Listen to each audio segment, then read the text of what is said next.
Hər vaxtınız xeyir. Vaşinqtonda ABŞ-İran qarşıdurması fonunda indi müzakirəyə çıxarılan yeni senari diqqət mərkəzindədir. Söhbət İran ərazisində saxlanıldığı iddia olunan təxminən 1000 funt, yəni yarım tona yaxın uranın çıxarılması ilə bağlı mümkün hərbi əməliyyatdan gedir.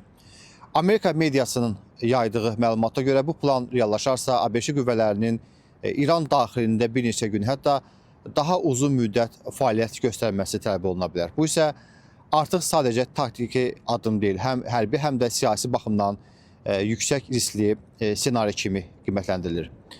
Çünki əsas sual dəyişmir. Belə bir əməliyyat ABŞ hərbiçilərini birbaşa risk zonasına salacaqmı və bu addım regionda daha geniş eskalasiyaya səbəb ola bilərmi?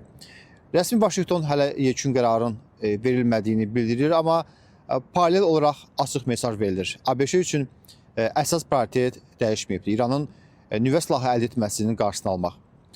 Digər çəkən məqam isə budur ki, hərbi variantlarla yanaşı diplomatik xəttdə aktiv saxlanılır. ABŞ dövlət katibi Marco Rubio bildirir ki, hərbi seçimlər masa üzərində qalsa da prioritet yenə də siyasi həll yoludur. Onun sözlərinə görə danışıqlar üçün imkan hələ bağlanmayıbdır. Beləliklə, Vaşinqton hazırda iki istiqamətdə hərəkət edir. Bir tərəfdə riskli və mürəkkəb hərbi planlar, digər tərəfdə isə açıq saxlanılan diplomatik kanallar.